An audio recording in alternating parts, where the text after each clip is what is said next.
Hey folks, and welcome to the Pipnotic Symposium for the 3rd of May 2024. This is going to be a quick update about the asset strength reversion. I did a symposium on Sunday, which has been released. You can find that in the archives under the buy and sell zone analysis for 2024. Just scroll down to the month of May and you'll find that in there. But today the focus is asset strength reversion. So we have a stable version running. The current stable version is 1.084, and this one is running very nicely. We have it running in our little control group. As a matter of fact, this version has been released to the production environment, so you guys all have access to it. Let me double check. Yes, you do. You all have access to it. And so, I mean, what I wanted to do with this update, the 4, is fix a major bug. And I'm currently working on a new update, which will bring us to 1.085. And this is the one that's currently running here now. And I'll run through the update, this update. But first of all, I want to touch on the 1.084. Okay, so just to explain exactly the difference between this version relative to the previous one, there were, for those of you who are quite new to programming, typically when you write a program you have something you need to accomplish. Okay, so if this is the program, okay, and this could be, for example, let's just use the example, it could be a robot that buys, sells at extremes. Okay, that's essentially what the ASR is doing. It's a mean deviation algorithm. Okay, and so this is what the program is supposed to do. But inside that, the framework, which is ASR, there are loads of small projects and functions that need to be executed in an attempt to qualify buy or sell signals. Okay, and so when the program starts running, let's say it starts here. This is line, let's say 1. This is not how it is, but let's just assume, for the sake of simplicity, that this is how it is.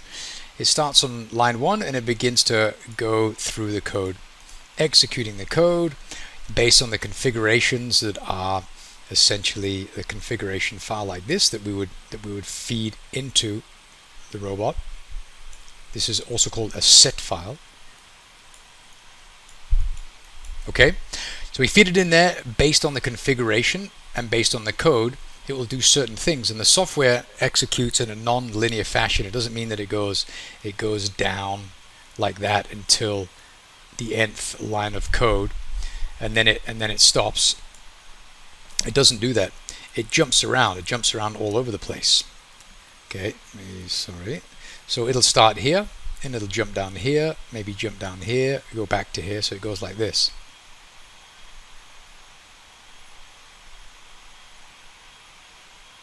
Like this. Okay, so it's non-linear.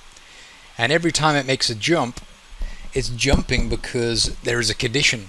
Okay, it can be, for example, is this variable, is this value greater or less than 0? Okay, and if it's greater, it goes that way, but if it's less than, then it goes that way. Okay, so essentially all of these configuration options in here combined with the instructions in the program itself define the logical flow of the execution of the ASR. Okay, but inside the ASR, let me remove all of these lines like this. Okay, instead of having one big piece of code that does everything, what I've done is I've broken it up into small bite-sized pieces of code, and these are called functions, and each function has a very specific task. So I've got this function here, another one here, maybe I've got one here that's quite large, and I have a bunch of small ones here, and they're just located randomly within the context of the ASR robot, or maybe even sometimes they're located in another file. Okay, this could be an include file, which is what I'm doing I have quite a few include files, and so the robot is calling functions that reside in include file A and include file B.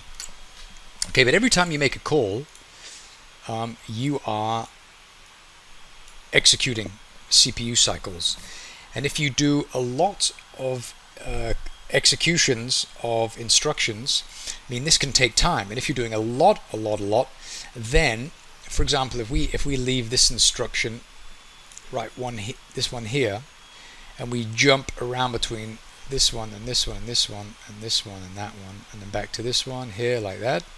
Again, very non-linear. We go to here and here, and then back to here, then here, and then back to here, then back to here. Go back like this. Okay, this is a very good representation of actually how software runs. It goes like that. It goes all over the place. Okay, so when you're going from 1 to n, the time that it takes to get from here to here, depending on the route, can vary. We don't exactly know what the execution time will be. On top of that, you have constantly a new price data that's coming in, and volume data, closes, highs, opens, lows, and many other values coming in at the same time.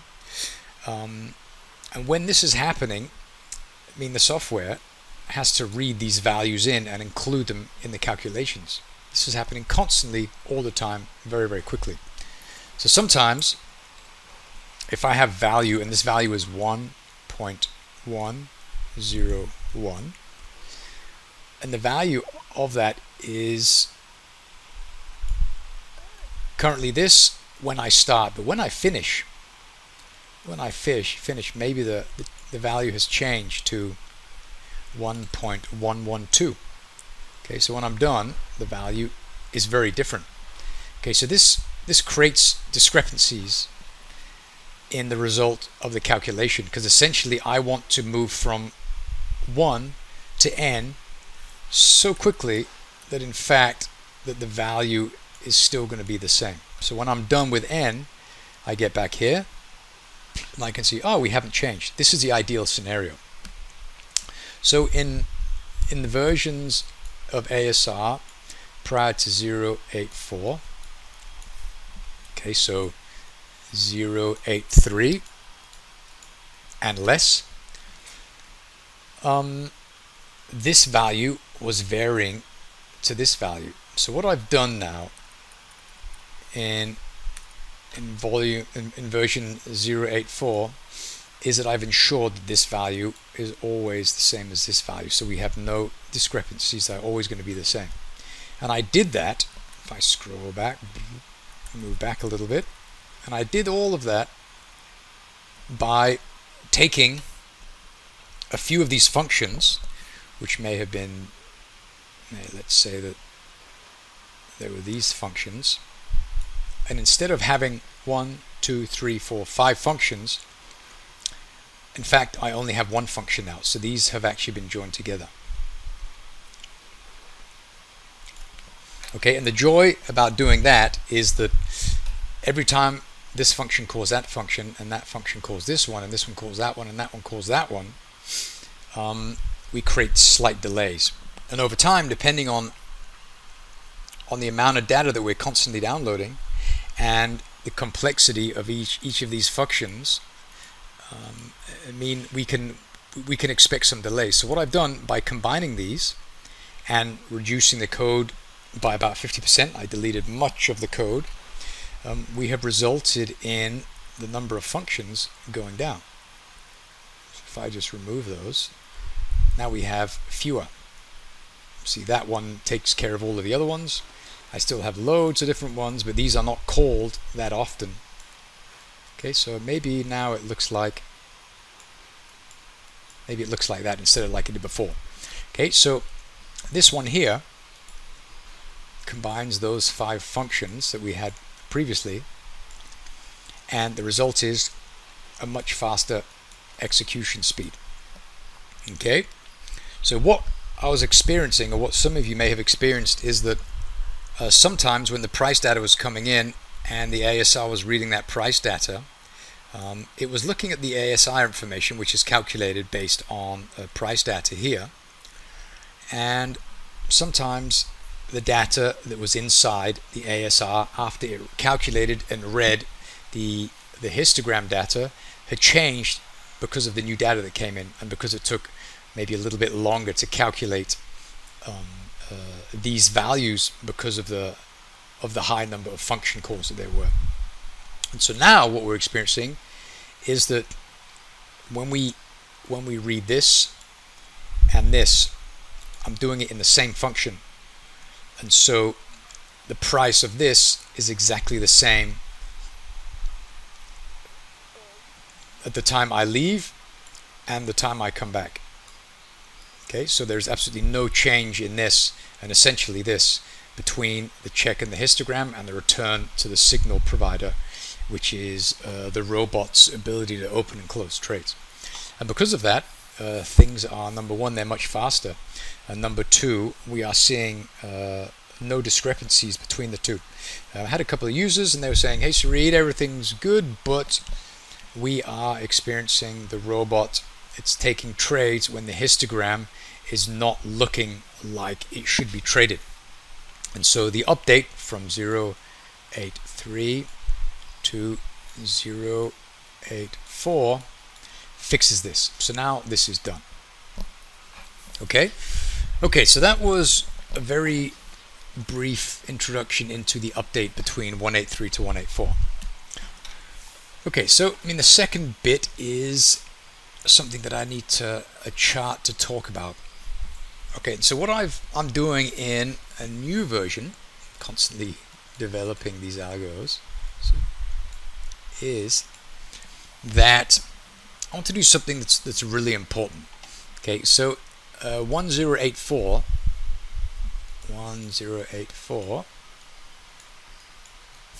is looking at one time frame only.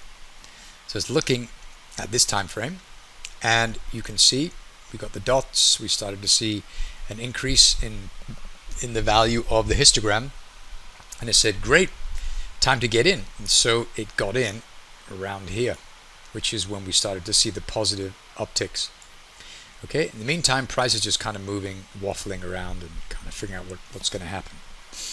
But when I look at one time frame greater and I look at the histogram, I'm asking myself the question, wow, is this a good place to buy according to the histogram on the 4-hour chart? And the answer is no. And then you ask yourself, well, why is it not? Well, it's because we just completed a bull cycle, and now we're likely gonna do a bear cycle like this. Okay, we're starting to come down, and we can expect it to go like that. And so is my expectation that we are going to continue to move down before we begin to move up. Okay, and so the whole purpose of 1085 is to combine the information on this time frame and the information on this time frame. And in the default configuration, it's looking at the current time frame and the current time frame plus 1. And so if it's set to trade 1 and 4 hour zones, the 1 hour signals are going to make sure that the histogram is doing something very similar to the histogram on the 1 hour, and it's going to look for that on the 4 hour. Okay? But if you're trading the 4 hour is going to look at the daily chart and make sure that the histogram is doing something similar that it is on the 4 hour. And if this is the case, it's going to get into the trade. It's going to say, great, buy and sell, buy or sell. Okay, and so this is what I'm currently testing now. And I've had this running in many different configurations, and I think it's quite a fascinating study because it's enabling me to look at these. And if we just have a wee gander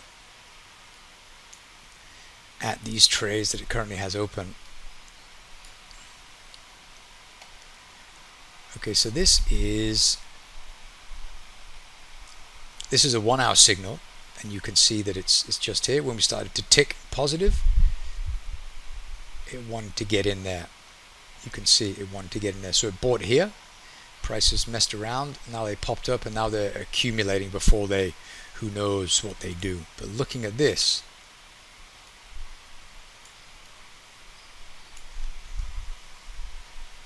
you know, maybe they're going to go down and hit the stop. Okay, we don't know that for sure. Okay, so that was that one.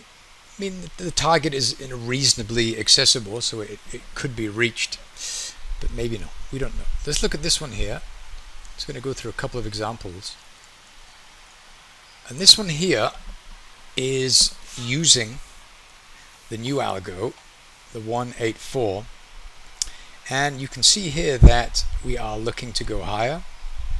We can see here on the 4 hour that we have moved below the variant line, and in fact we've actually had confirmation, that little dot, and so this is telling us that we will likely, more than likely, move higher now than continue, because what happens when the histogram is positive, we go down. It's negative, we go up. Okay, and so now we are down here, we're down here, we're down here, we're down here, expecting prices to move up towards our targets. Let's have a look at another one. Yeah, this is the same thing. This is 185 once more. Okay, and we are,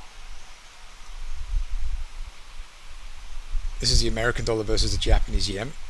So we're turning positive on the 1 hour, and on the 4 hour we're kind of at the end, or the beginning of the end of the bear cycle. We had the bear cycle here, okay, and now we're looking to move higher, okay, based on what we can see here. So this is combining the two. We look at this one.